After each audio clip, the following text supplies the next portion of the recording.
Take a look behind the curtain with a real whistleblower and American patriot. Prepare to embrace the uncomfortable truth because this program has no time for comforting lies. Here is civil liberties enthusiast, Second Amendment defender, and recovering FBI agent Kyle Seraphin.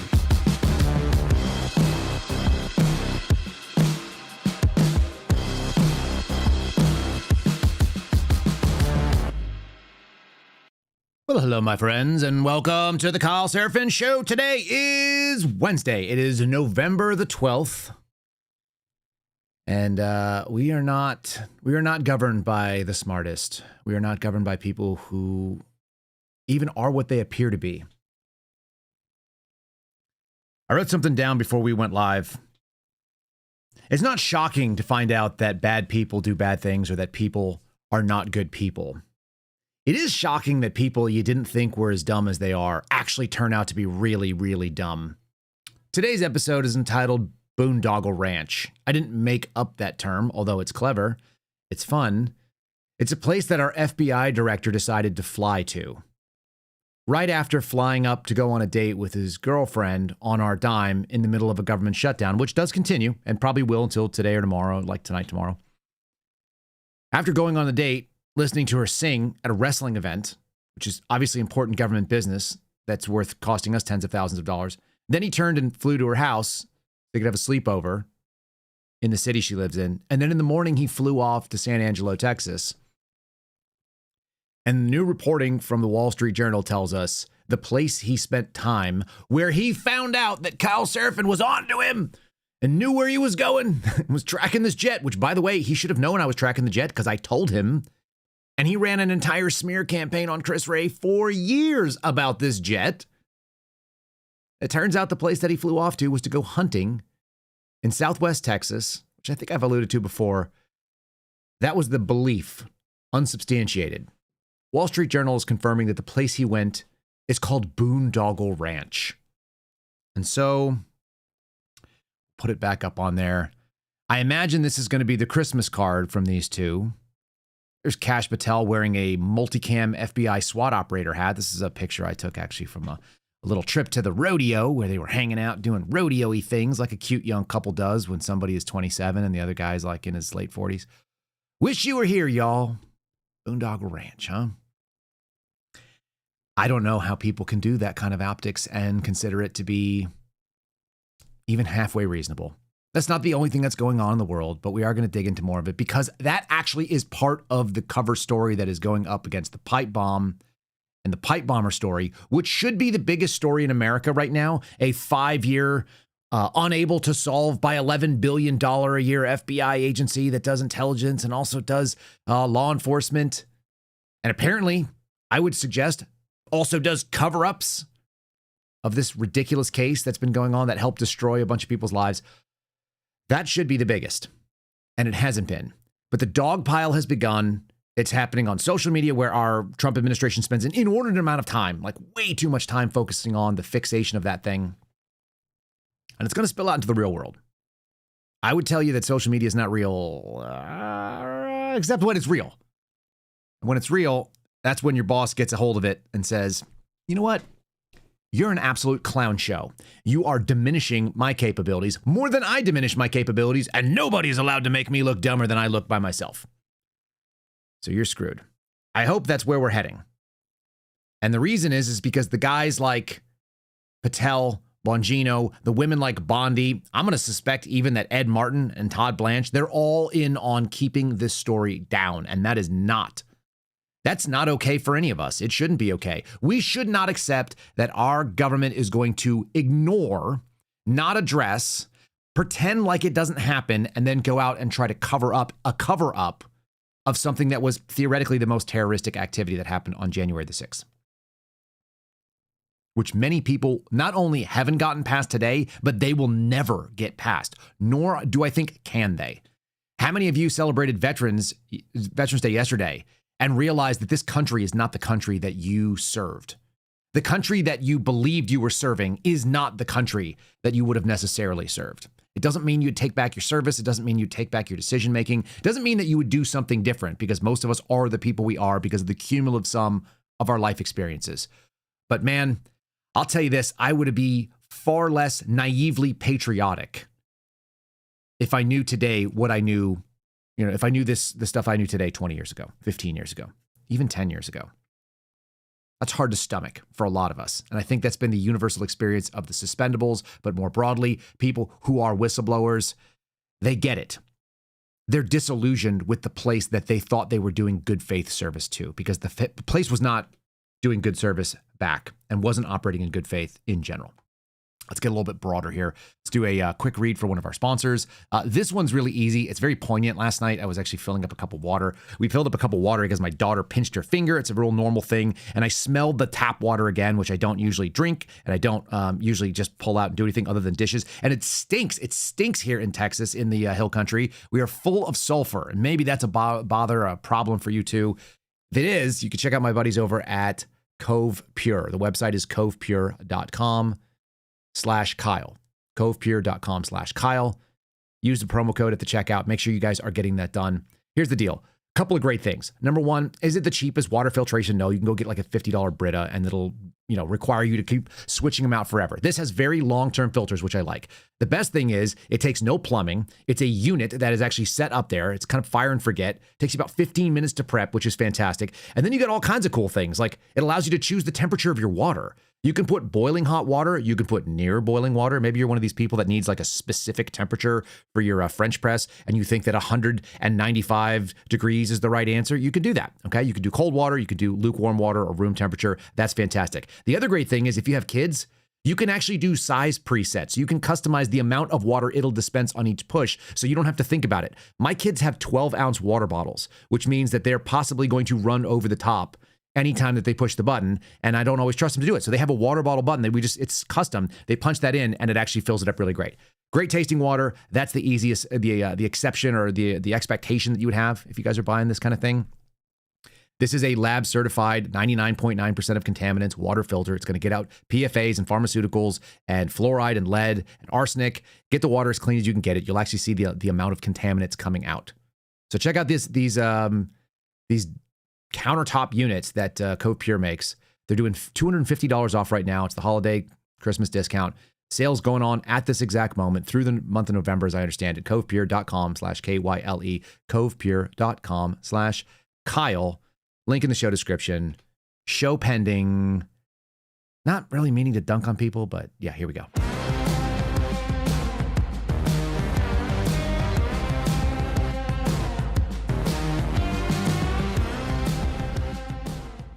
All right, we're going to do some news because the news is that there's been a compromise reached, I guess, between Democrats and through the Republicans, and we are going to see a shutdown ending, in theory. They've lost some game. They've lost some ground. What do we think that the best possibility was for this shutdown? For me, my thought is that we'd be able to get rid of some government agencies. Couldn't you say, well, they're unfunded and therefore we're going to disband them? Wouldn't that be the right move? We can't fund them. We can't keep them here forever. Let's start bringing out the machete. Let's do the Doge chainsaw, which I thought we were going to do. Government funding deal would reverse some of Trump's mass firings of federal workers. These were far too few. And so this is when I think we start losing the ground. I think this is when the Trump administration promises start falling back. And this is where I'm going to speculate that many of you are going to have the reality check that, and it started really good. It did, man. I was so excited watching a guy get sworn in and then sit down at the desk and start stroking out his executive orders. It felt awesome because what it said is you understand the need, the imminent requirement for us to address this problem. No time to waste.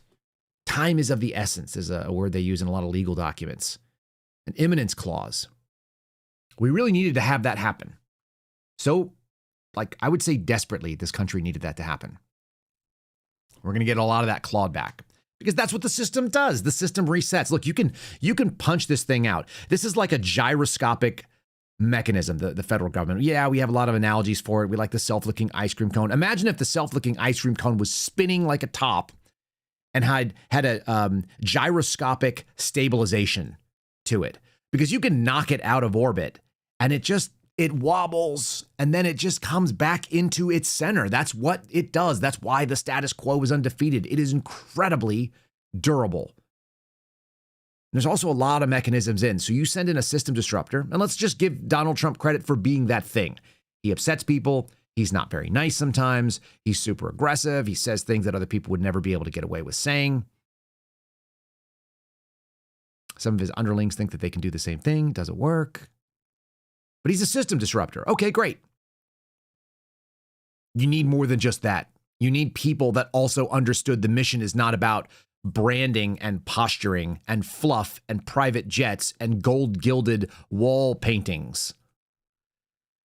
To disrupt a system like this, you need to commit to war.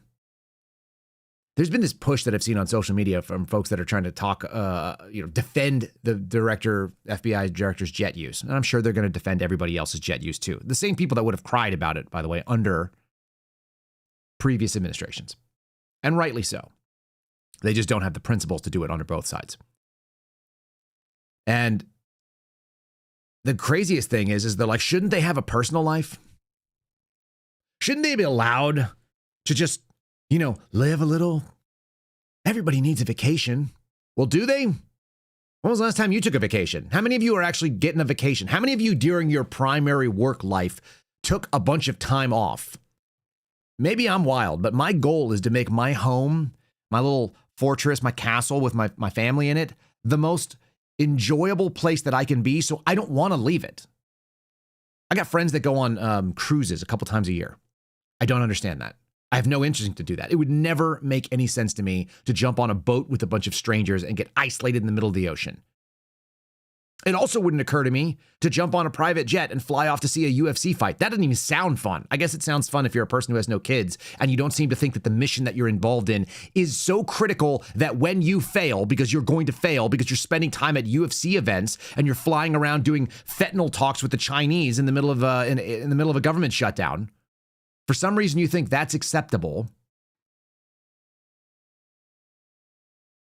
How serious are you about this mission? Because at the end of this mission, in January of 2027, we can predict it right now. If the successes are not tracked at a high enough level, the independent and middle-leaning and the right-center voters, the people who are not registered as Republicans and diehards, they're not going to show up. They're not going to care. They're going to say the difference is that this is a status quo. So they will not show up at all. Donald Trump needs to check off tangible wins, and that means that he can't do them all himself. He's the president. Like he's got president things to do, whatever the hell that is. He's not supposed to do everything manually. He needs people that don't suck in the offices so they get after it seriously. And what you need to do is energize the non-energized, the MAGA people that are always going to do MAGA and would be willing to send their own last dollar so Donald Trump can paint his office in bright gold. Those people are not your problem. They're always going to be your people. They'll crawl over broken glass so they can make sure they vote. How about the people that look at you in disgust and say, you haven't done enough? I thought you were going to come in and bludgeon this animal to death, and you didn't. And you gave me Kash Patel going to Boondoggle Ranch. That's not going to cut it. So January 2027, impeachment. That's what happens if you lose the House. Doesn't mean that he's going to get convicted. I'm sure there's very little chance of that. But it does mean that you are going to ruin all of the momentum. You have about 13 months left. Let's call it November and December. It's half of November. And by the time that election happens next November and the midterms go down, if the Republicans don't retain even just a simple majority, it's game over. For Donald Trump's presidency, not for the world. We don't all die, obviously. That's ridiculous, but I'm just saying. All right, let's do this story real quick. That's the background on what I think is going on here. Despite Donald Trump saying that Democrats are, quote unquote, not getting much in the government funding deal, the House is set to vote on Wednesday. That's supposed to happen tonight, as I understand. We'll go to another story in a second with that. It does include a provision that would reverse the firings of thousands of federal workers that he carried out during the shutdown. Guess who's going to vote Democrat in November next year? Those people. Like overwhelmingly. Nevertheless, Trump said he'll abide by the deal that the Senate passed Monday night. Well, the country loses a lot of money when they do this, and they're not getting much, but nobody gets a lot, and it's terrible. That's a hell of a say.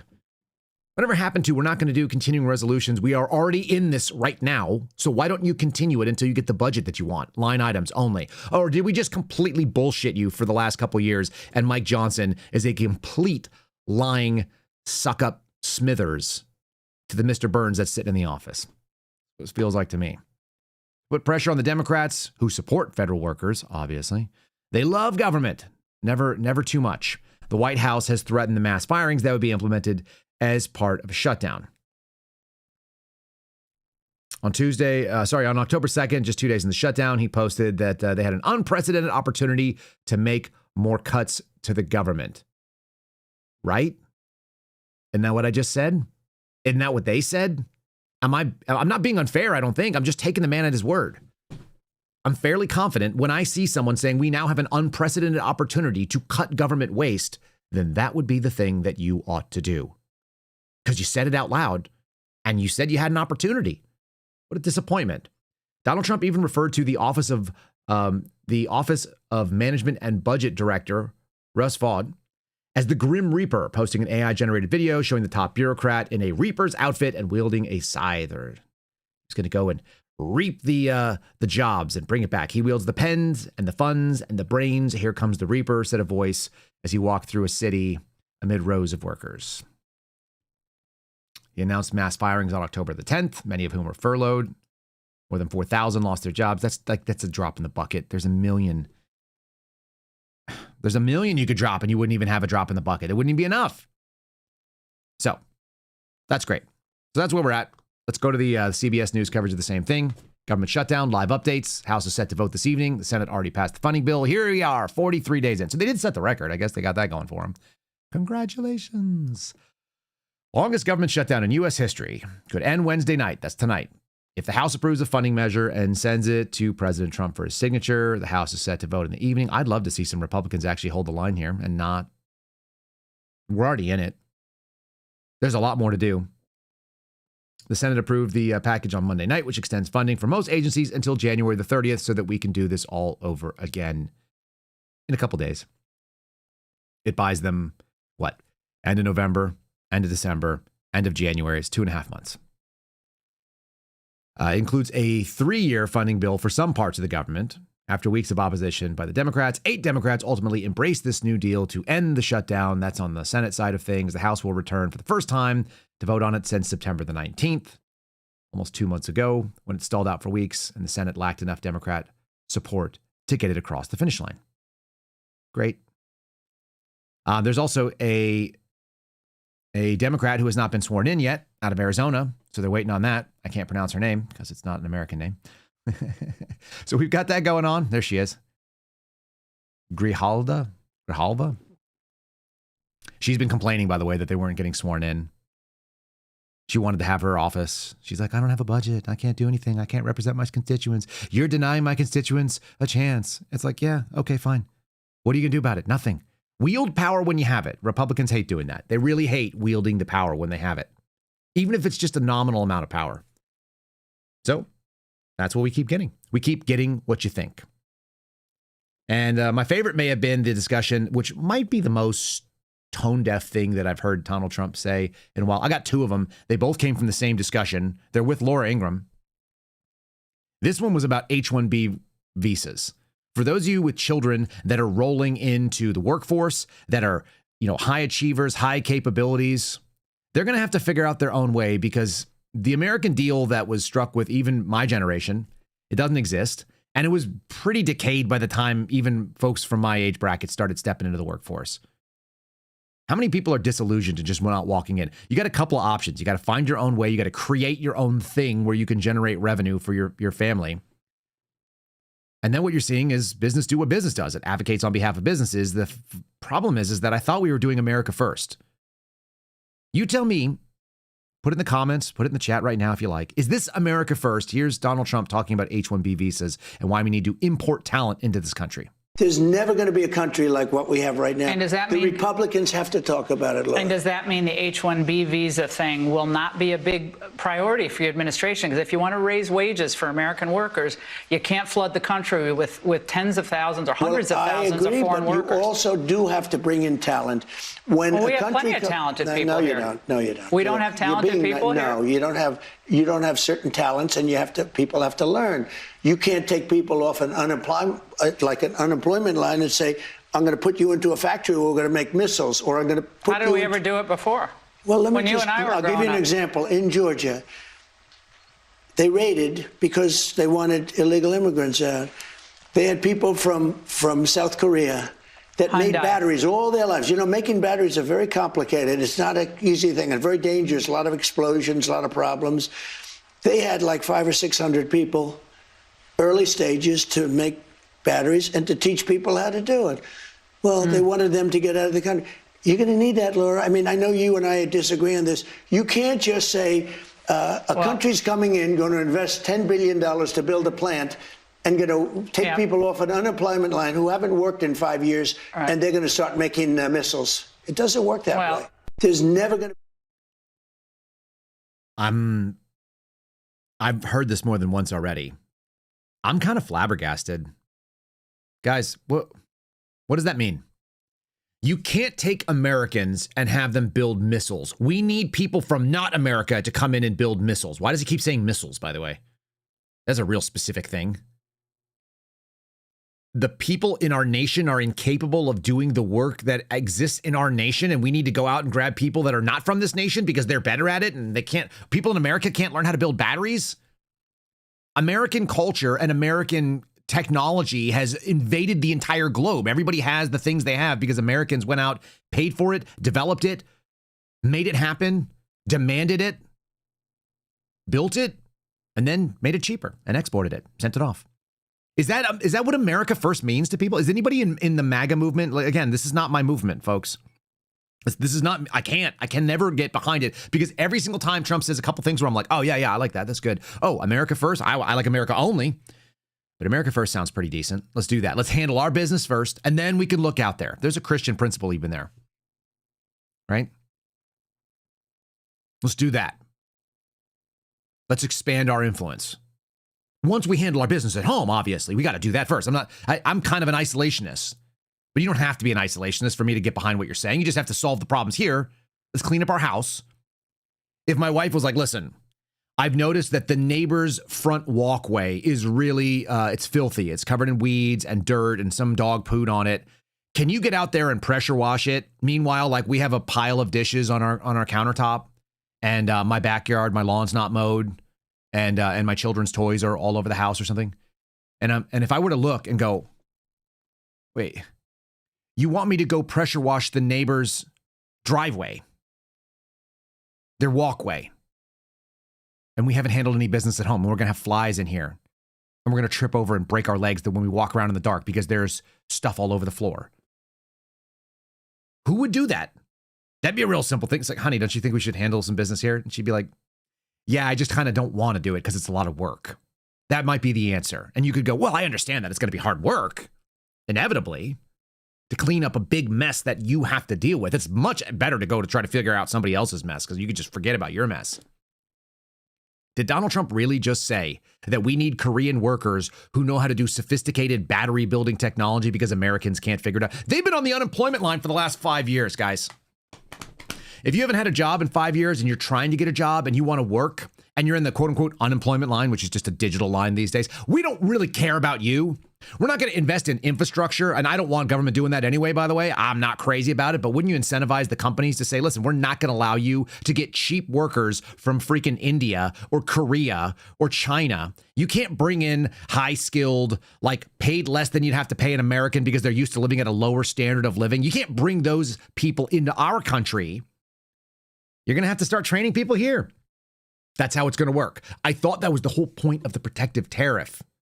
Is there any upside to the protective tariff if the money that is being invested by these companies just goes to people that are not from here and you change the demographics of this nation? That does bother me. I want to live in a country where people, they don't have to look like I do per se. I don't care about your skin color, your eye color, you know? I don't care if you are bearded or not bearded or have hair or don't have hair or you want to wear a different, like, you have to look like me in so much as our values are similar, that you live in the America that I live in, so that when my kids go to the playground, I don't worry about whether or not there's human feces smeared up and down the slide because some child doesn't have their diaper changed because it's not relevant in their culture. I can't have that. I don't want to live in a culture where my children look around and they don't recognize other people who have different skin colors and maybe have a different, like, ethnic tradition in their house, also don't recognize them as American because American actually should mean something. if we're going to bring in people that do not speak my language, that do not hold my values, that do not care about the things that I care about, do not expect the standard of living and aspire to live with their kids in the way that I aspire to live with mine, get the freak out of here. That's not America first to me. I don't understand how we could even think that that was okay. And he decided to pile onto it by acting like this, which is truly maybe the worst elitist thing that I've ever seen Donald Trump say. And that's coming from a guy that I expect to do elitist stuff. The problem with this nonsense is, and you know what? God bless Laura Ingraham of Fox News for actually asking the questions and letting him hang himself with stupidity, because that was an awful minute and 30 seconds. But it also sort of goes back to what the entire Republican Party does. They say something and they never once hold to those principles, and nobody ever holds them to account. Why? Because the status quo, that gyroscopic, self-licking ice cream cone spinning like a top in the middle of Washington, D.C., is so hard to destabilize. What are you going to do? This is why people shirk and want to go just deal with somebody else's problems, because our problem is freaking enormous and it's too big for us to deal with. So what is the answer? The answer is we need to use real gold on the walls of the White House so this guy can feel good. If you want to look at people who are dealing with record inflation because things cost more than they have ever cost, and your dollar is worth less than it's ever been worth, and not all of that, in fact, like, you can't blame it on just even Joe Biden. You can't blame it on Donald Trump. It's the way that our system is done. But if you're not going to try to claw that back, and what you figure out is like, I'm now going to arrange the deck chairs on the Titanic of this country. That's $38 trillion in debt. Somebody, complained at Tom Massey the other day online, and I saw it, and they were like, what's your solution? You never have any solutions. He's like, yeah, I have a solution. Like, why don't we stop funding this government this way, single issuing spending bills, never spend more money than we actually take in, and cut government to the point where we don't feel like we have a crippling burden to support something that doesn't add value to our lives. He even said it shorter than that. Here's Donald Trump doing the most illogical thing that you can find. He's talking about something he's talking about gold on the walls in the Oval Office. The one thing with gold, Why not you silver? you can't imitate gold, real gold. There's no paint that imitates So gold. these aren't like from Home Depot or something? No, this is not Home Depot stuff. No, not stuff you buy. This is not Home Depot. Yeah, that's not Home Depot. We get it. Good on her.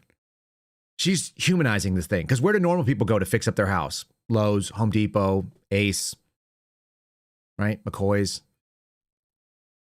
People are going and wondering whether or not they're going to be able to replace their light fixture that was broken and shorting out and burning through bulbs. Donald Trump's putting gold on the walls of the White House because that's how he expects. If you're kicking ass, you can do anything you want. If you are doing all the things you said and you want to take care of yourself, if you want to treat yourself, knock yourself out. Nobody cares. If you're not going to do the work, if you don't care about actually getting the solution, and your answer is I'm just going to fly around and go check out my chick singing something in a jet because at least I'm going to get mine while I can.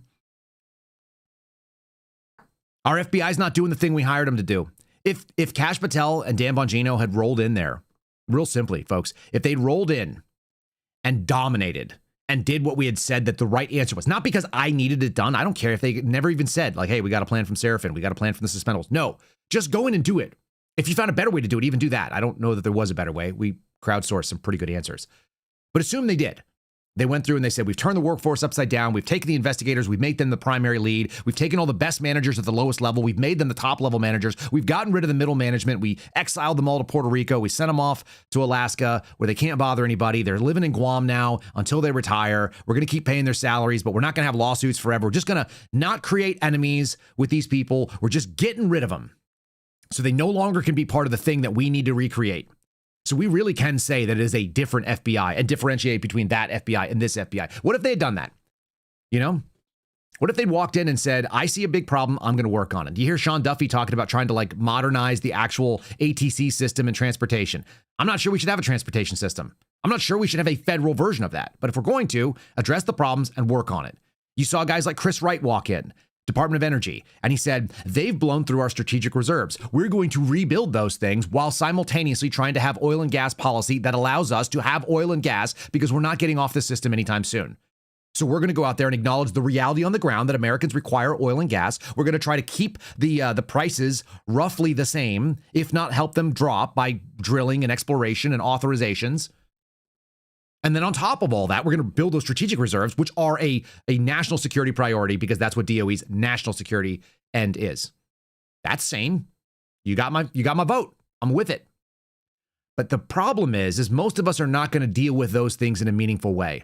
And what we can really feel emotional about is somebody deciding to come after our civil liberties from the federal government and maybe take our freedom or our life. I've heard the deputy director of the FBI on his prior podcast say it many times, that the responsibility, in fact, the first interview he and I sat down and did, guys, go listen to part 1 and part 2 of Kyle Seraphin and Dan Bongino, mid-September 2022. He said that even the president of the United States doesn't really directly have the ability to take your freedom or your life. He can authorize someone to do it. But to have someone come out and actually do that, to be the person who implements the pointy end of the stick on behalf of your government, it's an awesome responsibility. And some people take it really seriously. It's nice that they do. It's sad that we worry about whether or not they will. And so when I continue to fixate on what I think is the most dangerous problem, it turns out it's a problem that I lost my job over. I feel pretty strongly about it. But on top of that, it's actually a problem that many of you should be concerned about. And I think a lot of people who watch this are. You know exactly what I'm saying. This is the danger. They can come into your home. They can take your freedom. And how do we know that? Because they did to a lot of people. A lot of people had that experience where the federal government came in and took them from their families and ruined their lives. And they were veterans, and they were people who were employed who will never get employed again in that field. They will never be able to do the thing. And so they believed in Donald Trump's statement that he was going to correct the problem. I'm going to show you that I don't think it's happening. And we need to know that, because that means you need to buckle up. The people that are not going to see it are never going to care. But the people who do, you guys need to make arrangements with your family, with your friends, centralize your assets. You need to start finding places where you can, collaborate and put a community together that's going to insulate you from whatever the hell is coming down. And if it's coming down, is that it's just going to the speed wobble will eventually take over, or it'll get so big it eats up everything around it and there's nothing you can do. The pockets that are going to be resistant to that are people that have already thought about the problem before it happened. More on that in a second. There's always people that are trying to screw with you. It's not just our government. There are people on the outside as well. Criminals, scammers, take your pick. Federal agents who are sitting out in their car like I used to do, peeing in a bottle and trying to find out what's your home address, what's your phone number, what's your workplace, who are your family members, are they coming into your house? They can pretend to be you, or they can call up and pretend to know enough about you to be a real company. Data breaches can expose sensitive information. That's always a real thing. But these people search websites, the data brokers that publish it for nothing, pennies on the dollar, or minor click, revenue. These are the real threats that oftentimes will make you a lot more accessible to terrorists and scammers and criminal dirtbags and people who want to pretend that they've kidnapped your family member or something like that. There's all these different scams. There's a million of them out there. If you guys want to make yourself less accessible to these people and keep yourself away from seeing these resources misused, you can join my friends at Patriot Protect. It's patriot-protect.com/Kyle. My wife and I both use it. My parents use it as well. It's not going to solve every problem. It's not going to stop you from someone like stealing or doing like a title thing. It's not a title lock or anything else like that, or identity theft. What it does is it makes you less susceptible to scammers who are looking for easy victims. And it's about as expensive as you'd hope it to be. It's not expensive. It's less than $100 a year. So divide that out over the 365 days. You're talking about pennies a day. Patriot-protect.com/KYLE. They're constantly scrubbing and removing this stuff. And these data brokers are constantly getting new breaches and more information and trying to put it up there. All right. All of this stuff is a potential threat to you. I've been able to find senior government officials that run our executive agencies in seconds. I'm a little bit more trained than most, but they're out there and it's available. So protect yourself. Make sure you guys have something to do. Link in the show description below if you guys want to click on it wherever you're listening. You saw it on the screen if you're watching, and so I appreciate all of you guys doing that. Let's go ahead and get into this little story here. Again, this is why this is so relevant to me. It's a microcosm, right?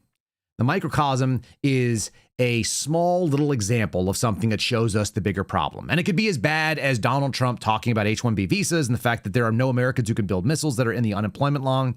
That's terrible. The other end of this could be, that our government agencies are doing nothing but spin and cover up. I found this article from this lady. I don't know if I read it the other day or not, but I know I've read it a couple times. It makes me laugh because sometimes people just get it. This lady's writing for an audience out in the Bay Area. really, really small move to Substack, so it's not something that's like widely done. And it's entitled "Wag the Dog, Fetch the Jet." And that's going to be relevant. And we're going to talk about the new whistleblower thing regarding the pipe bomb like now. So second half of the show, that's where we're going. Pipe bomb stuff, jet stuff that just came out last night, which is crazy and hilarious to me. Hilariously bad, right? Like it's a dark humor. It's not like we're like having fun. Like, this is great. How Kash Patel turned a taxpayer-funded love story into a national security press stunt and proved Kyle Seraphin right in record time. Sometimes I feel like people get me, so I love that. I mean, it's self-serving. Former FBI agent Kyle Seraphin noticed the problem, the pattern. Penn State, Nashville, back again. Patel's girlfriend performing on stage. Patel's taxpayer-funded aircraft idling on the tarmac. He posted the data publicly. And just like that, poof, the FBI flight tracker vanished from public access for the first time in its history. That is not okay for someone who's out there screaming about transparency. I'm going to show you the opposite of transparency while they are trying to talk. It is trying to dominate the narrative. I'm going to run you through a series of Twitter feeds for these people.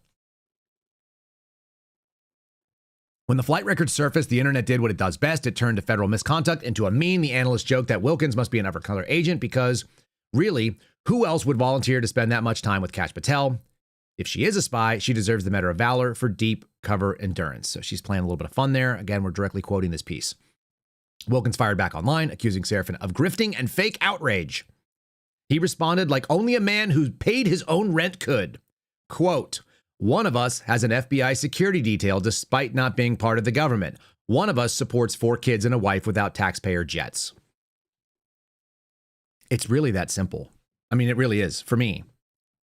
All of us pay for this government. The government's job is to serve us. They are meant to give us some benefit. We are meant to reap the rewards of the dollars they pull out of our paycheck every time they do. Or if you're like me, you end up writing a check. So they can't be screwing this thing up, and they cannot be looking around. Like even the optics of it. Again, if you were dominating, we would excuse it. We would say, yeah, no problem. Okay, you know what? Treat yourself. Take yourself somewhere. You've earned it. You've kicked so much ass that we are willing to look the other way on something that principles say we shouldn't. I read the report from John Solomon. John Solomon said 2.58 flights by Jim Comey on average per week during his time as FBI director. Chris Wray, 1.98. 2.58, 1.98. Kash Patel, 2.48. Way more, 25% more than Chris Wray. And that's the guy that he was saying should have his jet access removed. So just be a man. Just be a man who understands that you've been caught in a lie. Your hypocrisy is known. It's obvious to people, and you should do something about it. You should actually act like a grown-up. You should accept that this is a time when you don't get to do the thing that you wanted to do. You don't get to go hang out with your girlfriend in Nashville. You can fly her first class. You got money. Kash Patel has money. Fly her first class to come hang out with you, buddy. That's what a grown-up ought to do. Because you understand that other people don't even have money to get on flights. There were 850 flights canceled this morning by the FAA. And I'm just kind of tracking that as a sort of another story. It's ongoing. It's an ongoing situation that we have the director of the FBI doing this thing. All right. He's also doing other things. He's not doing the job well. New York Times ran this. They have just a deluge. It's an absolute deluge of stupidity coming from these people. Again, you'll note I noted. It's one thing to find out that bad people act in a bad way. It's quite another to find out how dumb they might be when you expected them not to be that dumb. Theoretically, he's a media guy.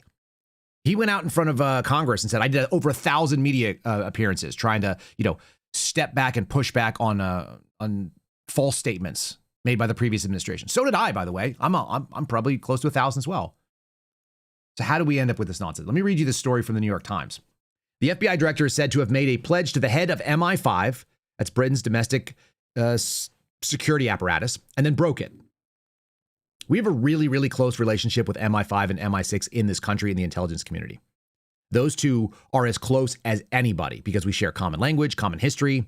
We have common sort of, we have this organization structure that actually even kind of mimics each other. We always work very favorably with. We don't work favorably with Israel this way, guys. I'll just tell you this. They're our closest ally. No. I've seen MI5 people in our secured skiffs. I've never seen someone from the Israeli military or the Israeli intelligence apparatus in any of our buildings because they're a counterintelligence threat, because we know that they actually work against us as much as they're working for us. It's just better for us to have them working in the way that they do. They're a net benefit for the American vision in the Middle East, but they're not like the ally that the Brits are. This episode has contributed to concerns among the intelligence allies. That's going to be what's called the Five Eyes, our closest allies, our actual closest allies, which does not include Israel.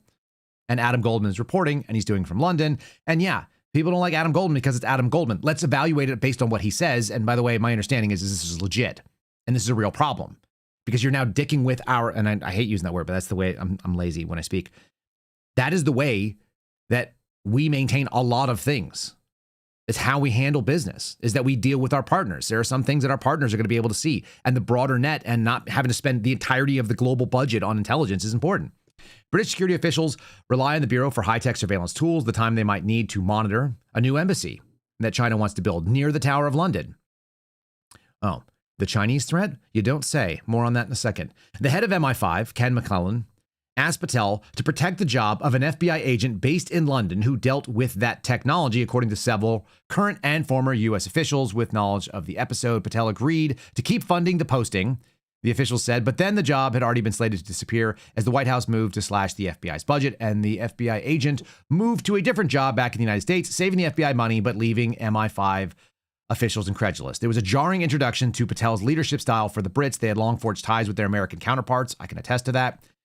Along with the other close allies, the three close allies in intelligence partnership known as the Five Eyes. These are the Five Eyes that are allowed to see things. Five Eyes partners are America's closest allies in the intelligence space. The relationship amongst these organizations matter because they are the top national security officials that are viewed with trust and reliability as paramount to sharing critical information. In other words, trust, verify. If we destroy trust, they stop sharing things with us and vice versa. And that means that we have to start shouldering the weight and the burden and the cost on our own. That's a problem. It goes on and talks about, additionally, Mr. Patel's inexperience and dismissal of top FBI officials. Again, I don't mind that he got rid of FBI officials. What I care about is that he did it in a way that is not going to actually end up good. He's going to be in lawsuits, and so is the FBI. Probably he'll be named personally in some of these in the long run because he's going to be deposed for his own decisions on this. It's not going to fall on the next FBI director, I don't think. American intelligence heavily relies on other countries, helps us keep safe, and vice versa. The FBI is a criminal investigation agency, but it's a major part of the Western intelligence gathering community. So agencies like the CIA and the FBI, we all have offices around the globe. It's called the Legat program in the FBI, and having good working relationships there is critical if something were to happen overseas to an American. Wouldn't you want to be able to go to the United States Embassy if you went to a friendly country, as friendly as Britain is, and you went through there and you're like, oh, something bad happened to me. I want to go to my embassy and I'd like this to be rectified. Can they help me? There's an FBI agent in these posts. I don't know that you need it all the time. I'm not crazy about it. But if they're going to be there, there should be a good working relationship with the host country. And if you're going to go out there and screw it up after decades and decades of forging it and making sure that there's reliability, we got a real problem here. And it's a big pattern with this guy. So we're going to get to Boondoggle Ranch in 1 second. Hold on. Let me show you Boondoggle Ranch. Is this Boondoggle Ranch? Boondoggle Ranch. Wish y'all were here.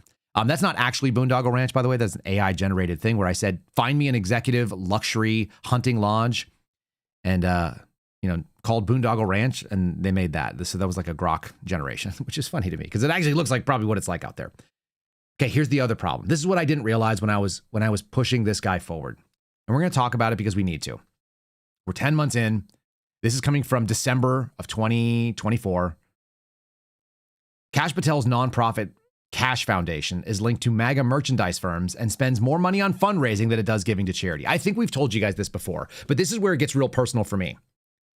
The Kash Patel, or what used to be called Fight with Kash, and now is called the Kash Foundation, sits in the same offices as the Kash Patel Legal Offense Fund, which is also sitting in the same offices as the Banal Law Group, which is Jesse Banal, who's done litigation on behalf of our current president.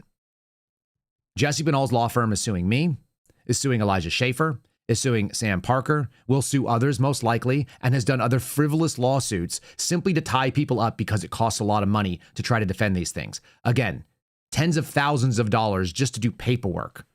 If you guys have never done major national priority type like litigation where you don't want to lose every penny you have, and somebody comes after you for $5 million, I misjudged this. Cynical cash grab. Again, as I told you, they handed out $45,000 to multiple FBI whistleblowers and government, suspendable types that you guys have heard of. $45,000. That's nothing to sniff at in a year. And on that year, they raised $1.3 million, just shy of $1.3 million in 2023. That's a pretty big imbalance. Their average grant was like under $3,000. I think it was like $2,600. So this story, the personal foundation of Kash Patel, which is no longer associated with Kash Patel, but just happens to be run by his buddy who runs the lawsuit that he's able to go and tap, and they're able to go out and run, lawsuits against for his girlfriend. I'll show you that in a second too. They've directed donor money to a business controlled by its own vice president. That's Andrew Ollis. He's a direct marketing entrepreneur, and their business affairs are now deeply entangled with Kash Patel. The two websites associate that the nonprofits direct visitors to the online clothing store known as Based Apparel and online MAGA merchandise. Many of you guys have their stuff. I'm not mad at you for buying it. I have some of their stuff that they just sent me. I don't think I would ever buy that kind of junk. But I've got, beanies or stuff that has like Donald Trump hair on a Punisher skull, stuff like that. He sent it to me. He just sent me a big box of stuff. I mostly gave it away. The revelations underline the wide variety of efforts that Kash Patel has done to make a profit with his association with Donald Trump since he worked in the first administration, played a leading role in Trump's effort to deny the 2020 results. Okay, some of this stuff is TDS, hands down. It's The Guardian. That's where it's coming from. But the idea that they took money and they ran it over into places where they can basically profit because they know you. Here's a really funny thing. Erica Knight is a spokesperson for the Kash Foundation and its board, whose members include Patel and Ollis and lawyer Jesse Banal. That's going to be relevant in just a second here. In a telephone conversation, she said that the board had a conflict of interest policy that was created by outside attorneys and added that in terms of the conflict of interest policy, they require all board members to disclose and recuse themselves from any decisions that are going to involve conflicts of interest. Well, that just sounds dandy and grand. So there you go. So no problems, guys. No problems whatsoever. Don't even think about it. Let's get to Mr. Patel's wild effing ride. Let's get into that piece because this is where it gets real wild for most of us. And I'm going to show you the opportunity cost because if you're unserious, real scary things happen.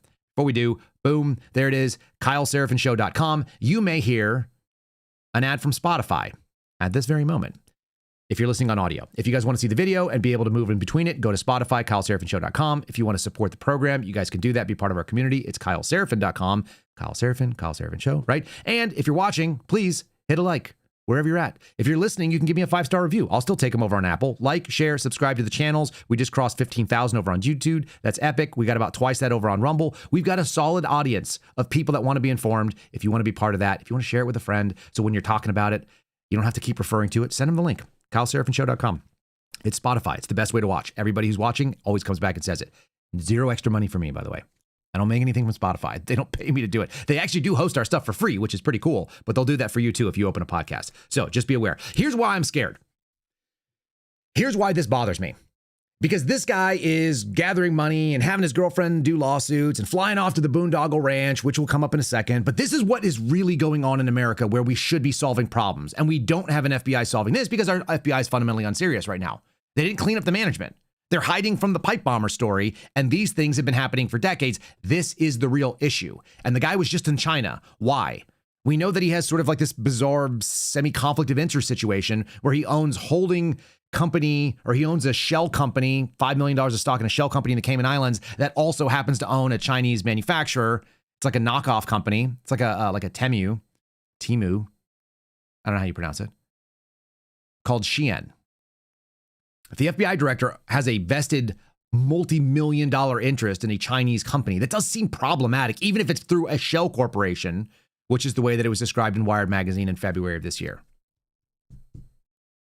You know what's crazy? Every time I say something right now that I know that I've read and I can source it to a place like that, now you wonder, is this idiot going to go out there and send a lawsuit my way? And I'll show you why that's concerning in a second, but obviously it's ongoing. This is the real story, and 60 Minutes for doesn't seem to hone in on the issue. 60 Minutes is actually touching it.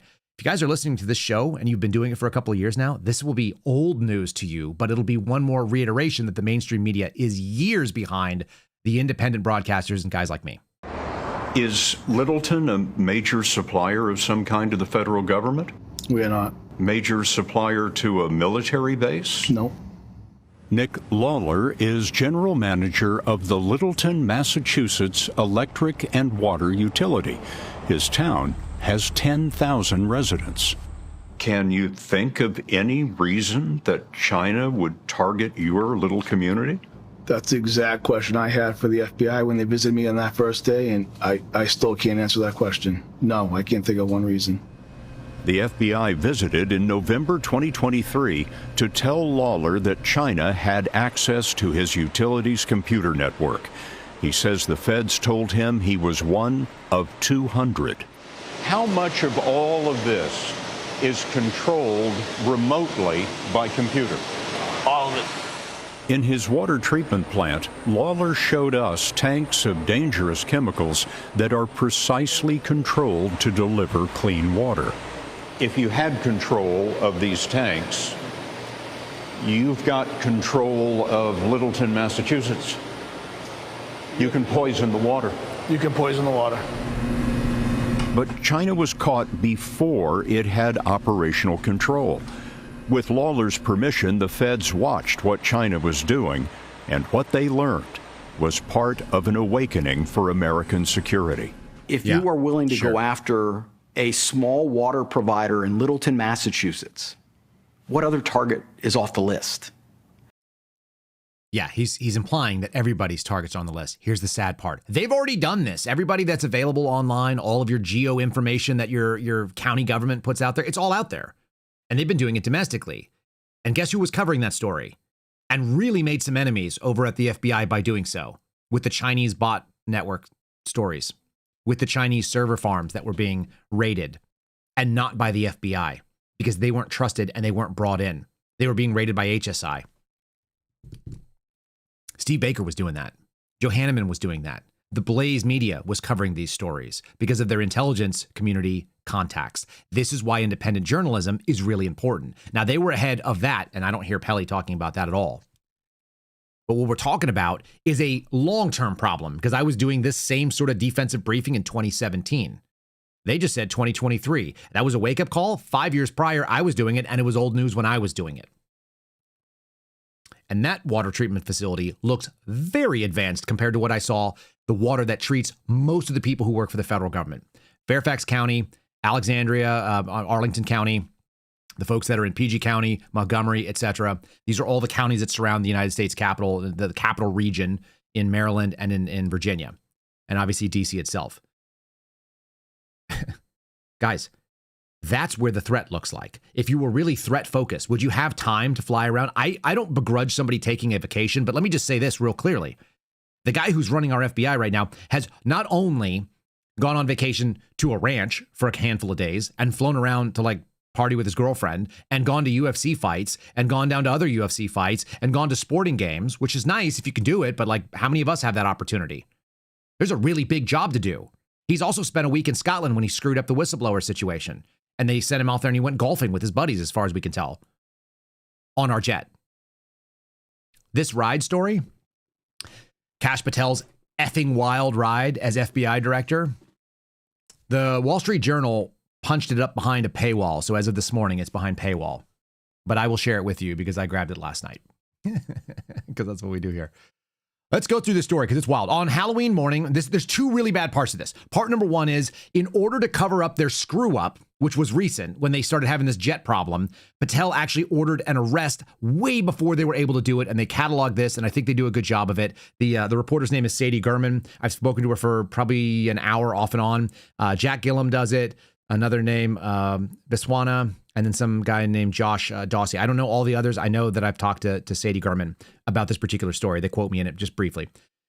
Halloween morning, FBI Director Patel had a big announcement to make. The FBI thwarted a potential terrorist attack, he said, in a 7:32 a.m. social media post that referenced the potential attacks in Michigan. There was one problem. No criminal charges had yet been filed, and the local police were not even aware of the details. This is a big deal. Interagency cooperation is a big deal. That's why you have joint terrorism task forces, even though I don't like them. That's what you do. Two friends of the alleged terrorists in New Jersey and Washington State caught wind of the arrest, and then they moved up their plans to leave the country, according to court documents and law enforcement officials familiar with the investigation.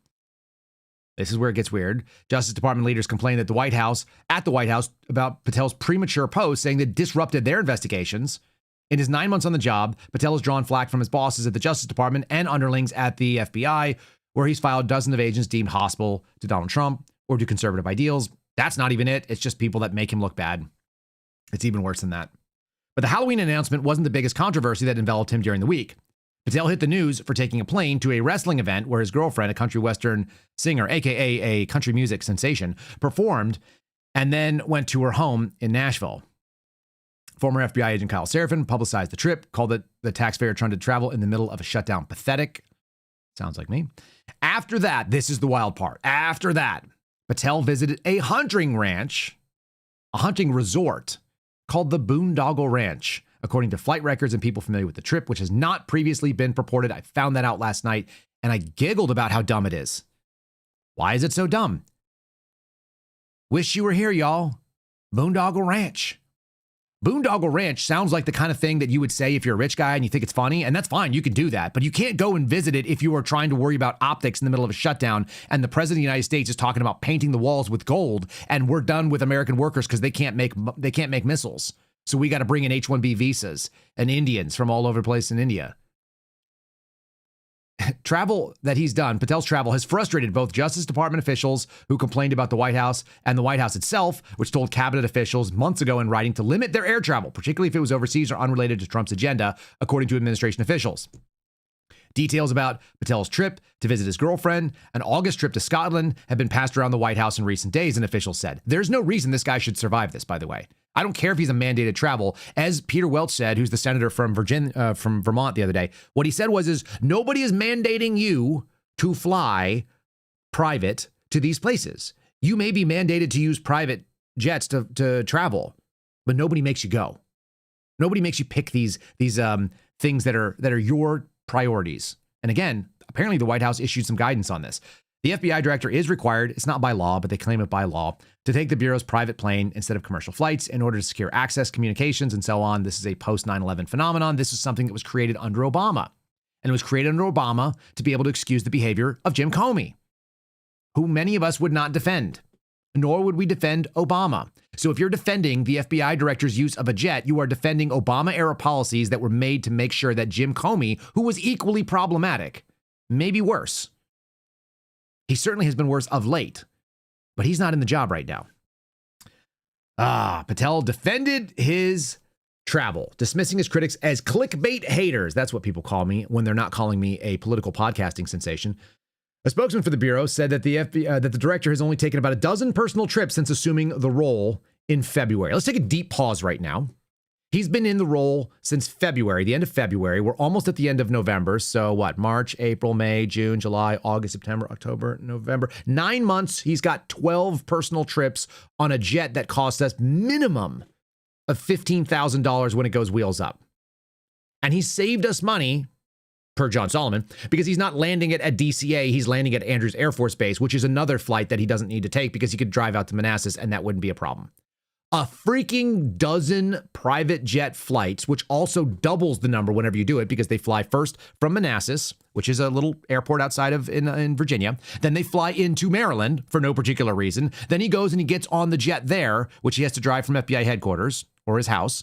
And then he flies to wherever he's going. Then it flies back, drops him off at Andrews. They drive back to DC, and then they fly the jet back. So every time he takes a trip, it might be one way out and one way back, but it's actually going to end up being 4 flights. So that you double it. So we're talking 24 plus times minimum of 15,000 using Kash Patel's own numbers and math. You guys do the math on that. That's an awful lot of waste in the last, 9 months? For those of us that are out there worrying about whether or not we're going to be able to pay our families and get through the end of the thing, whether or not they're like the government employees who are not getting paid that are servicing this jet and are cleaning the jet. It's craziness. Thankfully, Americans can see through Wall Street Journal's hot garbage. This FBI has never been stronger, he said, and he touted his historic success on violent crime and drug trafficking. He did a very weird, and you guys can see it on the screen right here, press conference, if you recall, where he brought like poster boards and he told Donald Trump what a great job he's doing. Let me just remind people who don't remember this, or maybe you don't even know. You don't have to go and tell your boss what a great job you're doing if you're doing a great job. In fact, the way that you do your job best is you just dominate at it and your boss recognizes how good your performance is. I've been given awards when I was working for the Bureau because I put my head down and did my job. And I just expected that was the nature. Like I expected professionalism from myself. My boss came to me and said, hey, we'd like to give you an award. It's like, for what? For doing my job? And he's like, well, you've really been going over and above. It's like, okay. He's like, here's what we've recognized. Here's an award for it. Okay, dude, thanks. Like, I'm going to go back and do my work now. I don't need to be acknowledged to do things that are in my job description. One of my buddies actually famously said that to me, and I'll never forget it. He said, I feel offended when someone gives me an award or praise for something that is within my job description. How many of us feel that way? That's like a pretty classic American sort of stoic attitude. Nobody cares. Work harder. Nobody cares. Train harder. Nobody's coming. Save yourself. Like, get it done. Or you can go and ask the White House to be able to do a show and tell and put up this idea that you captured 4 most wanted fugitives, which we know 2 on that board were captured by local police and had nothing to do with the FBI whatsoever, other than the FBI put their name on the list. One of them was already in the works long before Kash Patel was the director, and by the way, so was the other one. And you want an attaboy for doing your job? Donald Trump has publicly said that he's very proud of the work the FBI is doing under Kash Patel. Caroline Leavitt said, it's a key player in the law and order team. All of this is crap. We're absolutely crushing violent crime like never before and defending this homeland, sir, he said, sucking up to Donald Trump in a most pathetic way.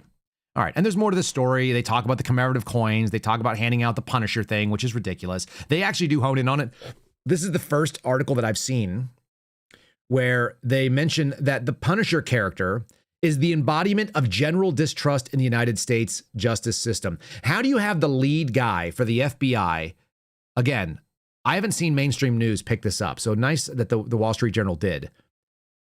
The Punisher represents failure of law enforcement. That's why you have to have a Punisher. He goes extrajudicial. He's a vigilante, right? We've talked about that stuff. All right.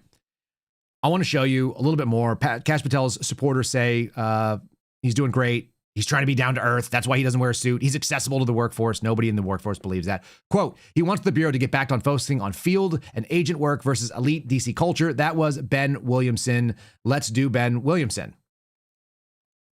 Here's Ben Williamson. Ben Williamson now has the worst job in America. I think it's the worst job in America. He's trying to defend the indefensible. He's trying to spin the unspinnable. He is trying to keep Kash Patel from going into the dumpster pile of history as Captain Boondoggle Ranch, which is what they're going to call the entire period of Kash Patel's management of the FBI. And it's a broader problem. The broader problem is they're not doing the thing they said they would do. Where's the pipe bomber? Why is there no coverage of this? Why is Ben Williamson's not weighed in on it? Let me read you what he said. This was about the story we talked about with MI6. Our partnership with the UK and their intel services has never been stronger. Yeah, that's why they complained to the New York Times, Ben.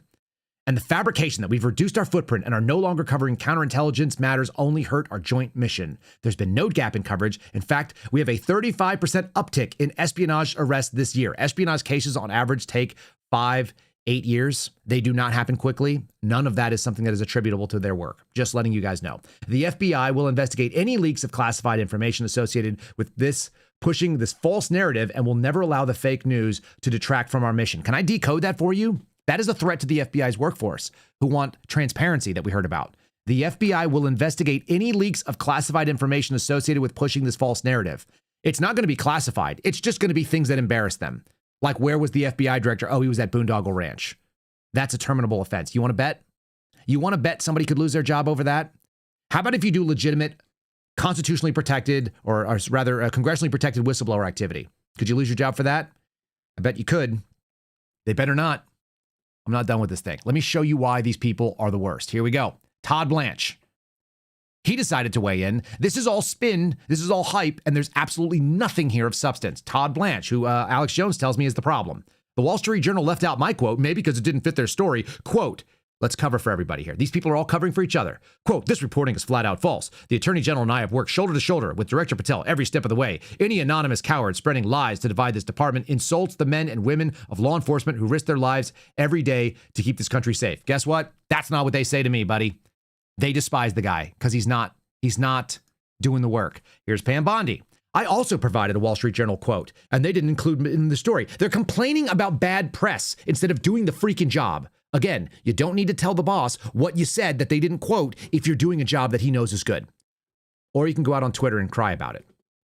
This is her quote, Pam Bondi. Quote, we work tirelessly with FBI Director Kash and the FBI every day to execute our shared mission to make America safe again by ensuring murderers, violent criminals, and terrorists face the most severe justice, end quote. Well, a lot of violent crime doesn't fall underneath the FBI's purview, and certainly murder doesn't generally either. So you got terrorists, and there's not very many of them. Do these people even know what it is they're doing? I'm just saying it's really problematic. Oh, so what's going to happen? Hype man, let's go. Mini Donald Trump, Temu Donald Trump. Here we go. Fake news. Wall Street Journal gets its shot called. Boom. Nailed it. Tom Haverford. Who else did it? Oh, look at this guy. That's Ed Martin. I thought we liked Ed Martin. I'll show you in a second why I think he's lying too. But here he has, alert. It's an alert. And then he goes and quotes Todd Blanche. Everybody running for everybody. And who does the quarterbacking of all this stuff is this lady here, who is the communication strategist as a special governmental employee. And I understand that she's getting paid hundreds of thousands of dollars to do nothing but spin for this FBI. And here she is. Fake news is planted by those who wish to stop the mission. Those that don't like it when America is safer. Terrorists are put behind bars. American citizens thrive. One tier of justice, one team, one nation, under God. Just shut up, lady. You fraud. You're saying that if we want to call out that our FBI director is spending hundreds of thousands of dollars during a government shutdown to fly out to vacation and go check out his girlfriend singing, where she apparently makes a living singing the national anthem, which, by the way, doesn't pay anything usually. And if we call him out or we're curious about why our money is spent that way, then we're the problem and we love terrorists? What have you done for this country, Erica Knight? What have you served? How many years are on your DD-214? What injuries have you sustained in the line of duty for this country? Just curious. Erica Knight's going to go out there and make some pretty bold talk about people. What stories have you exposed that have caused government malfeasance to stop? How have you made things right for people who are dealing with the injustice in this country? If you guys don't know, there's Erica Knight. She's real pretty. She's the personal spokesperson on our dime whose job is to polish FBI Director Kash Patel's position. So what does she do? She tweets out Todd Blanche. She tweets out Ben Williamson. She has some more things saying that this is a bad story. Wall Street Journal is another three-letter equivalent of CNN. Wall Street Journal and CNN, those are both 3 letters. She's not even particularly articulate for a spokesperson. Under President Trump's leadership, the FBI's laser focused on saving lives and defending the homeland. Are they? Can you prove it or can you just say it? Remember, you never have to tell your boss you're doing a great job. If you're doing a great job, they can see it. Super easy. Anyway, her feed is just nothing but hype for Kash Patel. Today we honor warriors who raised their hand. I bet she wrote this too. Left their homes, stood between our nation and Valhalla, or whatever. To every veteran from the beaches of Normandy. Most of those guys are not alive anymore. The mountains of Afghanistan. Thank you for your service. We have the watch now, brother. Brrr. It's embarrassing because we expected more. I expected more. I expect Donald Trump to go put gold on the wall. I expected Kash Patel to come fix a problem that's dangerous and scary. And it's coming for all of us. There are people that are getting it done. There are people that are identifying problems. How about Sean Duffy? I think he's great. I liked Sean Duffy before he got sworn in as transportation. I like him now. I think his family's great. I think his wife's lovely. They're nice people. They have 9 kids. They're living values that I believe in and that they said they believed in, and then they live them as far as I can tell. You know what you don't see is a lot of hypocrisy from that. Maybe why is that? Here's something that they've been working on. This is really scary stuff. This is where like the FBI might be wanting to get involved.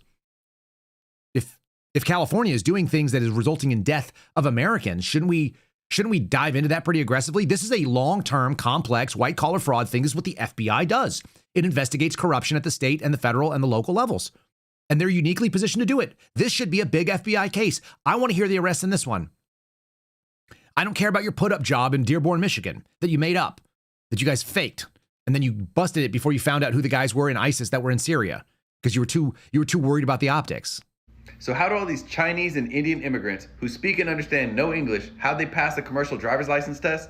They paid somebody like this and people at DMV $3,000. 35-year-old Jamie Middleton took commercial driver's license, or CDL, written exams for 7 different people. Investigators say that each time she'd use disguises, sunglasses, and surgical masks to look like a different person taking the exam. For the right price, workers would have on their computers a photo of the person who was supposed to take the test, but they'd let Middleton, who's clearly not the person on the computer screen, take it instead. She'd split a $1,500 to $3,000 payment for each bogus test with accomplices in the DMV. That's wild. People at DMV getting paid so they could have immigrants be out on the roads. This is exactly what you'd expect. That's what corruption looks like. It's people in jail that are working as prison guards. They take kickbacks. I used to follow them. That was an FBI crime we would do. We'd find somebody in the Baltimore jail system. We'd find something in the DC system. We'd find cops that were selling early access to traffic accident information, to ambulance chasing lawyers. And they would take kickback money. So then we go after them. That's what you expect the FBI to do, is like root out the problems in government. We could solve crime or not solve crime based on what you guys vote for in your own areas. That's the job of the FBI, is to go find the problems in the government itself. It's supposed to be outside of this thing, and they're supposed to be untouchable. They're supposed to be people that are actually really super honest and want to solve problems for Americans. In theory, some of them do. Or you could be flying around on a private jet like you see on the screen right now. 9 trips to Vegas, 7 trips to Nashville, 1 trip to State College, 50 trips inside the DC area, another 25 or so outside to the other pieces of DC. Trips to Puerto Rico, Hawaii, Alaska. That was on his China trip. Nice to go to Hawaii, huh? A couple trips to Texas, couple trips, one in Oklahoma, once out in Idaho. It's nice. It's good work if you can get it. Flying around in a private jet. No more frequent flyer. You know what? It's time. It's time. Let's do it. And the only reason I took this job was because my business acumen sucks. All these guys have their own private jet, so the only way I was going to get mine was becoming the director of the FBI. And I believe it. Last time you were here, you had to leave early to take a jet to your vacation in the Adirondacks. I'm just saying Chris Wray doesn't need a government-funded G5 jet to go to vacation. Maybe we ground that plane. $15,000 every time it takes off. Just a thought. Minimum. A G5. Yes. Now, let me just ask you this. Whistleblower tells us that you use the FBI jet to make that travel. Is that correct? All of my travel, personal or work-related, is required to be done on FBI planes. That is long-standing policy. It goes back well over a decade. Well, this is a great point. Do you know why I have to use a private jet? Because Congress made it mandatory. A G5. Yes. You were rightly critical of the way that the previous FBI director used the FBI jet. A G5 airplane. Yes. The whistleblower also says that you pay only the lowest cost commercial ticket for that Atlanta to DC trip, which is, I don't know, what, $200 or something?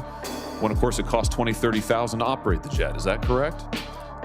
The reimbursement that I provide is reimbursement that is set by OMB policy, and I follow that policy, which goes back over a decade. I pay the commercial equivalent per the regs and the law. No more frequent flyer bitch miles from my boy. You wanted to ground Chris Wray's private jet travel that he pays for with taxpayer dollars to hop around the country. Yeah, you want to know the difference? I live in Las Vegas. I'm allowed to go home. I didn't leave a congressional hearing early on an FBI jet to dodge questions. A G5 airplane. The whistleblower also says that you regularly require the jet, which is based in Manassas, to be flown to DC because, and I quote now, Wray doesn't like to sit in traffic. Yeah, and what I've done with the use of the private jet is use Andrews Air Force Base versus Reagan National. That's what the other directors have done Bottom line to here, save the taxpayer dollars. A G5 airplane. Yes, and lots of money. On the following weekend, you attended a UFC fight in Miami, also on the FBI jet, right? That's correct. By the way, everyday FBI agents who are assigned in Washington don't get to fly home on a private jet. G5. So are you telling me that FBI agents who are assigned in Washington, but who may live in Charlotte, they get paid by the FBI? Sometimes they do, yes. Right. You went full retard, man. Never go full retard. I really like that video just because it speaks to the way my brain works. Whenever I hear certain things, I hear other like movie line triggers. So there it is. I'll put it on the screen. Steve Baker. A new FBI whistleblower has come forward with a disclosure related to the J6 pipe bombs. And he's quoting Tom Massey. So let's just open Tom Massey's quote up here. Based on my questioning of the witnesses, reporting by Steve Baker and others, and this new 11-page FBI whistleblower disclosure, I believe management at FBI has been covering up or has been grossly incompetent. Revelations about the pipe bomb investigation require answers. FBI Director Patel. Honorable Thomas Massey, the Rayburn Building, regarding 28 CFR Part 27, protected disclosure by an FBI employee to the United States Congress related to gross misconduct of the agency, sent via fax and email. Dear Honorable Congressman Massey, pursuant to 28 CFR .27, please accept the following as a protected disclosure from blank related to serious misconduct by the Federal Bureau of Investigation. Redacted, she believes that there was gross misconduct and or fraud in the January 6 U.S. Capitol pipe bomb case and is providing this information to show that after FBI agents came within yards of the person who's been identified as a likely pipe bomber, the surveillance team agents were ordered to cease their investigation, denied permission to conduct at least one logical interview, removed from the surveillance, and reassigned to do General Lead's work. That does sound like what I've said. There's more to it than that, and I certainly don't need to say that in 11 pages because I don't have 11 pages to say like what is essentially a paragraph or two. This is not me. This is another whistleblower. This is someone coming forward to say that I've seen what's out there. I've seen the reporting by Steve Baker, and it looks incredibly freaking damning. Because anybody that worked in the area, that was in the Washington field office, that was part of the case team, that was part of the surveillance teams, that was part of the management supervision that was pushing this out, it looks like they covered it up to a logical, reasonable person who looks at it. And so there are literally dozens and dozens of people in the Washington field office who flexed to do this. They were people on what was called CI-14, the Russian espionage squad. They were involved in it. I know they were because I knew friends that were on it. Why they were working on this is because it was the biggest thing that happened. They dropped pipe bombs in our freaking Capitol, and why did everybody just assume that was it? It was all over on that day. And I've read you guys the stuff, and I won't do it again today, but we have read the problem, and the problem line is insane. Once they identified what was basically what you'd expect to look like, this person will take you directly to where we need to go. This is how we identify who the bomber is. All of the logical investigative steps, what did they do? What did they do? On January 19, 2021, the FBI agents interviewed person of interest 2, ultimately eliminated that person as a person of interest. The FBI's review of the person's cell phone corroborated his story that he was walking around taking pictures of objects bearing numerals, doors, dumpsters, and other objects because he intended to put the photographs in a book that he was writing. They give it away right here. Loudermilk's committee gave it away. They went and they said that the phone and the photographs on the phone corroborated his story. However, the interview summary does not elaborate further on how the case team verified person of interest 2's story. Following the interview with this person, they ruled out person of interest 2 and person of interest 3 as possible persons of interest in the pipe bomb case. Why didn't they find this person? Oh, because they stopped looking after January the 19th. That was the end of the investigation. The investigation into the pipe bomb case ended before the end of January of 2021, from what we can all tell. Guys, this is a freaking ridiculous scandal. When Glenn Beck said this is the biggest scandal of his lifetime, he's not wrong. It's insane. So what is the FBI, what is the DOJ doing about it? That's the real question. Because people are well, I'm going to wait until my people weigh in on it. I'm going to wait until they tell us what it is. You still go to theblaze.com/truth. You'll see it is still their lead story. They haven't walked away from this. So let's walk right into it. Benny Johnson had Ed Martin on his program to discuss it. I want you to listen to the first question, and then I want you to watch the pivot. Benny Johnson asks a question about specifically what's going on with this pipe bomber. And Ed Martin, yesterday, goes and toots his own horn and says what a great job he's doing and completely ignores the question altogether. You guys tell me if this is satisfactory. Can you give us any update or any insight into what exactly is happening when it comes to the pipe bomber investigation? Where would you like to see this go? I think the American people more than ever sort of just want answers. Yeah, well, let me make a broad comment on J6 because it's, again, within our weaponization working group, something I care a lot about. what's going on with the investigation, let me make a broad comment about January 6th. As pardon attorney, we pardoned a bunch of the J6ers. As U.S. attorney at the time, that was out of my office, so I lived with that. It's an extraordinary thing. I can say that the scope of that problem of J6 is almost mind-boggling. We're now 32 seconds in, zero answer. Conduct of the government, the law enforcement, the day, it's unbelievable, but we're in it, and we're in it hard, and we're in it in a lot of different ways. Which ways? On the pipe bomb, I don't have anything to add except to give you some context. Let me say this.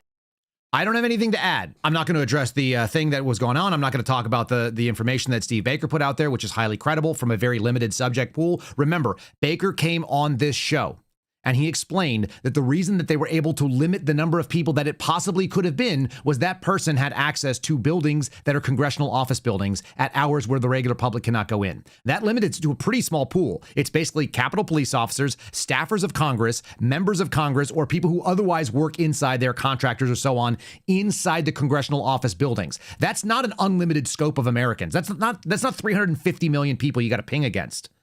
That's people who are otherwise already in the building and already on CCTV footage that are not masked up as pipe bombers. That's what you were looking for. Their comparison pool was how many people came into this building that also matched the gait of this person. And by the way, does their medical or their surgical or their public information, does their story line up? Were they physically in DC on that day? And it turns out the person that they alleged was in fact not only in DC, but was actually shooting people in the face with pepper balls and testified in the trial of a J6er. She's already put herself out for public scrutiny by doing that. We'll keep continuing.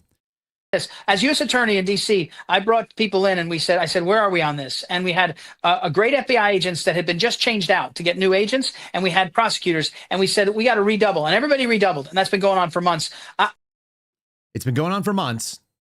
What's your answer about what Steve Baker said? As to the current state of it, I don't have any comment, except I talked to Bongino over the weekend, and he said, look, we are in this completely. And more about that soon. They're not in it completely.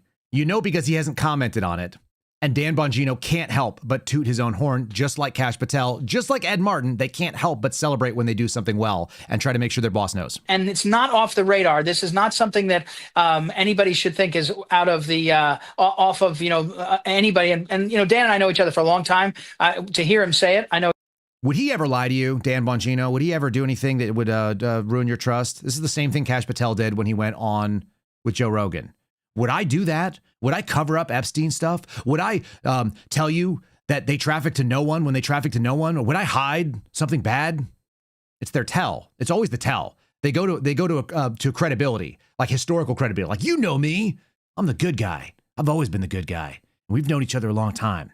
I'm still doing good guy stuff. No further information. Exactly what he means. And so I'm confident that we're making progress. Look, I know we're making progress in ways that people can't see yet. I know because I'm in that. But I think on that one, too, things are going to play out well. And we got great people now. We got the right people in the right places. And I think you're going to be really confident, Benny, in the coming months and really the coming years. It's going to be a long.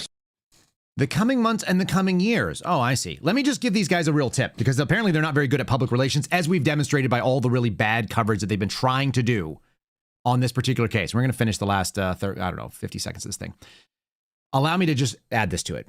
Today is the day when you say, we didn't know where to look. Thankfully, this whistleblower, who they've probably already tried to go and identify, the odds are very high that this person has already been discovered, because that's what the FBI does. It finds out who's talking to Congress, God forbid.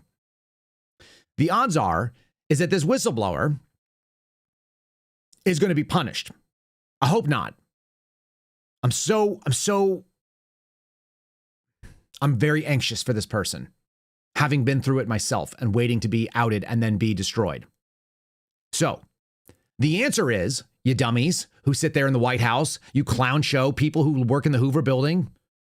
What you say is, we didn't know where to look before, but now that the problem has been identified, we have honed in on where the lie was and the cover up, and we are no longer willing to participate. We are going to give the American people the transparency, and this person is a hero for bringing it to our attention. And we had no idea where to look, but now that we found it, Steve Baker nailed it. And he didn't scoop us. He actually scooped all these FBI agents from the previous time, and they've been lying to us the whole time. Now you could go out there and own a win. Own the freaking win, you dummies. The problem is that everybody along the line that said yes is a problem, and they probably committed a crime, And you're going to have to take down pieces of the intelligence community. You're going to have to take down pieces of Capitol Police. You're going to certainly have to take down people that were members of Congress that knew about it. You're going to have to take down staffers that now work inside the FBI, maybe. Anybody that was involved with it is going to be filthy, covered in pig vomit from this nasty thing that they did. And nobody wants to play that game. So the intel communities are going off like a hornet's nest right now. And you've got Ed Martin out there trying to do the only positive spin because people still have some faith in him. Kash Patel speaks, everybody says, where's the Epstein files? Dan Bongino speaks, everybody thinks he's lying too. No, these guys have no credibility with the quote-unquote MAGA base. For some reason, Donald Trump can still get away with putting gold on the walls. That was baked into the cake. So they're using the last piece of it. It's Ed Martin. Play on all this stuff, and we got to keep grinding. Just a quick follow-up on that, Ed. What do you see? Follow-up. Because when you came on the program last, you were very confident in the architecture that was being built around what seemed like a larger conspiracy around January 6th in order to deplete the Capitol Hill police forces, not have the National Guard show up. Nancy Pelosi obviously has now decided to leave office. Do you foresee Nancy Pelosi having to answer questions about her activities that day? Do you foresee potentially the new January 6th committee in the House really cracking open some of the mysteries and some of the more nefarious activities around that day? And do you yourself, Ed, believe that there? Just friendly criticism. Benny, that's 4 questions. It's way too long. Ask the question, wait for the answer. That's how you do the business. You need some training on that one. That's bad. There's a larger conspiracy at play there by the feds. You give him room. Second question first up. I have a lot of confidence in Barry Loudermilk. He's got a good committee now. I think he's going to get to the bottom of a lot, which is really helpful to have that tool. As to the third question about do I see a grand conspiracy? I see a lot of pieces, and I think we just have to keep digging into those pieces. And I am very confident that because, for example, as in weaponization, we have had people come in and they say, I was targeted as a J6 defendant in this way. And we've had to look at how that happened. And it's opened up a whole set of questions about how government was being used that wouldn't have come into our minds when we first started. In other Why has it not come into your minds? We've been talking about it loudly. It should be incredibly obvious to you. By the way, the people that work at weaponization don't think there's going to be a change over there, off the record sort of thing. In other words, the scope of this investigation is so big, but up on Capitol Hill, in terms of that day, there's a lot to still unpack, and it's being unpacked. And I don't like to make, now that I'm one of the people investigating, I don't like to comment on what I see as the grand X or Y, but I just can tell you, I am very, very confident that we are getting to the truth, that we are getting to accountability, and that we have the right team together to do that. That's something that I've not wavered on, and I'm still pumped up about it. Can you give us? You're still pumped up about it. I counted the word confidence there about 11 times. Confidence is the root of the expression con artist. It's a confidence artist. It's someone who gains your trust and then they use it to manipulate and pull something off on you. I heard that we're going to do a confidence game on you, and I have confidence that you're going to be able to listen to it, and I'm confident that you are going to buy the bullshit that we sell you. That's what I heard. Guys, you can do better right now, since Julie Kelly apparently listens and cuts clips from my podcast and calls me a lowlife, which is hilarious. A bored millionaire housewife wants something to say about it. You know, lady, you don't want to step in the ring with me. Your credibility is junk. You shilled for Monsanto. You don't even know what basic FBI paperwork looks like, and you made a career on saying things that came out of court transcripts because you weren't actually in the building covering any of the cases of the J6ers you claim to care about. And you've gone after Steve Baker, who's done real reporting. Shouldn't they be thrilled, psyched, 100% behind it? Yeah, let's figure out the truth. No, they're in cover mode and spin mode because Julie Kelly and apparently Bannon on that behalf and John Solomon and all these sort of like quote unquote independents that are not independent because they are access based. Benny Johnson is just as bad in that one. It's just because he's not talented. I don't think Benny Johnson's a bad person per se, but Benny Johnson's on Team Benny. Not surprising to you guys. Doesn't make him a bad person. It's not imputing his character. I'm just saying his ability to suss out what should be done. You should be interrogating these people when they come on your show. That's why they go on those shows. They know they're not going to be. It's softballs. And you can say confidence, confidence, confidence. Con artist. Got it? It's really bad. You want to talk about transparency? Let me just show you. I went looking for Boondoggle Ranch because I thought that was fun. Here's some cool pictures that come out of the Internet Archives. What if we were to go and see what's up with Boondoggle Ranch? If you want to go see Boondoggle Ranch, that seems like something you should be able to do. Let's click on Boondoggle. Content is not available right now. What if we went and found that there was an Oklahoma State rodeo team? They were auctioning off a single trip. Okay, so you can find out that there's a turkey. What about their Instagram profile is not available right now. Facebook is also not available right now, just the main page. It turns out that the boondoggle that they guys went out and showed, the wild ride that Kash Patel's been on, they shut down their website. It was in the article. I knew that would be the case, but isn't that fun? Isn't that fun? The most transparent FBI in history, allegedly, or whatever. It's kind of gross. Meanwhile, there are a couple of people that get it. So let me pay someone who seems like they get it. Looks like this. Now, Kirchhoff, who was a Capitol Police officer for 4.5 years, left the department in mid-2021. Oh, right after January 6th. And where did she go? The CIA! It could start to unravel the carefully crafted, zealously defended Democrat narrative like Capitol Police officers were murdered. What? No, they weren't. Natural causes, Brian Sicknick, and the others were suicides. What is the open investigation? Well, we have a file in a burn bag that we've tucked in a closet somewhere at the back of headquarters, but it's still open. Is anybody working on it? No, clearly. Well, actually, we can't talk about that, so sorry. Yes, a lot of people are working on it. Can't talk about it. It's open investigation. Ridiculous. The J6 pipe bomber may have been discovered. All of this just allegations, courtesy of our friends at The Blaze, but Steve Baker has been digging on this one for a while and feels confident with this new report that is identifying this woman, a former Capitol Hill police officer, as the individual, according to gate analysis, was the person who dropped those maybe non-functional pipe bombs off outside the RNC and the DNC right before January 6th. So we're going to go through the report, and then I've got this being covered by Thomas Massey and the former Capitol Hill chief of police, Stephen Sund, is also... I'm not going to go any further than that. I'll put Rob's links up there. It'll be in the show description so you guys can find that video too. It's another 20 or so minutes. He's a defense attorney, criminal defense attorney. He gets it. Some people are understanding. It's still very small. That's what real independent media looks like. Guys, follow us on Rumble. Give us a like. If you're on YouTube, give us a like. I see a bunch of you guys watching. We're catching numbers over on YouTube that are really impressive, considering the kind of squash we got previously. Follow us over on Spotify, KyleSerafinshow.com. This is the program. If you guys have never seen, this is the show. I showed some guys on a podcast last night. This is the entirety of it. This is one man, one operation. There is no team other than you. You're the audience. You're the other half of it. You're right there in the screen. If you guys can see, I can point right at you. Boom, there you are. And the rest of it is just what we have here, the resources we have. And we are making aggressive moves against these liars, for God's sake. Like, they're just lying to us. And they don't have to. They've chosen to. And there are real problems. And there are people that are in this administration that have figured out how to do it. Nobody should tout their successes. They should hone in on their failures and try to fix them and eliminate the problem. Right now, that problem is the deputy director and the director of the FBI. 100% confidence that I have that these guys are not just like not doing a good job. They're in on what's going on right now. It's not my story to tell. It wasn't my story to tell you that there's whistleblowers coming forward. But I told you things were coming. Apparently that upsets the Monsanto shill. God forbid. God forbid you say something that you know is true. We know a lot more is going on than what has been said. All in good time. Do not let the story leave. I feel like some guy used to say that, whatever his name was. Let's do a palate cleanse because it's fun, and we should, and we like to. And I got you something that's funny. This guy is a comedian. He does these like bits where he has basically like himself as his own roommate, and they set up these scenarios, and one of the roommates is like this weird antisocial guy. You think you're living with a serial killer thing, and his setups are really funny. And by the way, this would be a truly diabolical plan. So for those of you that are planning on going out, for those of you that are still single and still go out to like nightclubs and stuff, or for those of you that are just devious and you want to go cause trouble, I guess this would probably work. You tell me. Weekend's coming up. You got anything planned? I'm gonna go to this really popular nightclub. Really? I didn't take you for like a partier. I enjoy a good party every now and again. You don't really seem to like people. Well, that's why I'm there. What? I don't.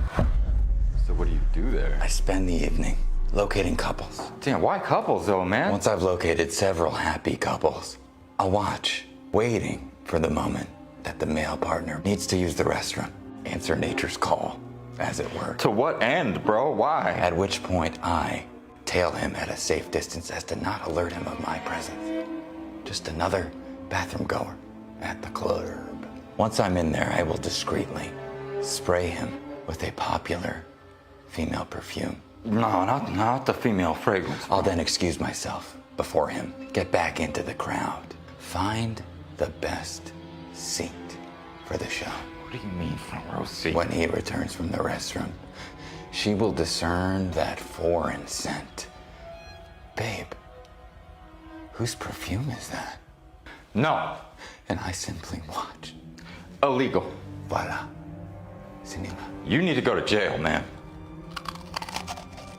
Why are you eating it like that? He always does something weird at the end that shows the guy's not right. If you're just listening, he ate an Oreo cookie vertically, so it's like the cookies are north and south, and the fillings in the middle going north south instead of east west, where it would be, horizontal. That's a really weird way to eat a cookie. If any of you try that in public, eat cookies in like illogical ways or eat food in weird ways. I had a friend that used to kick his elbow out really aggressively when he would eat with a fork, and he would like shovel it in his mouth like he was like a kid. It's super funny, but let me know if you guys do that stuff, because I want to know if grown-ups are still acting like children. It's going to be men. We know men. I know it's you guys. It's us, but still, tell me how it goes. All right, that's it for the day. Thanks for listening. Share it out there. Like everything you guys got. I'm really appreciative that you guys are here making it happen. Do you guys want to hear the song? Somebody wants to hear the song. Whatever. We could play the song, I think. Every movie makes, I see it on the screen. Private jets to Nashville, government gasoline. Making his booty call. Nashville, I see it all. Making his booty. Thanks for listening to The Kyle Seraphin Show, streamed live weekdays on rumble.com/Kyle Seraphin. Follow Kyle on Twitter, Truth Social, and Instagram @Kyle Seraphin.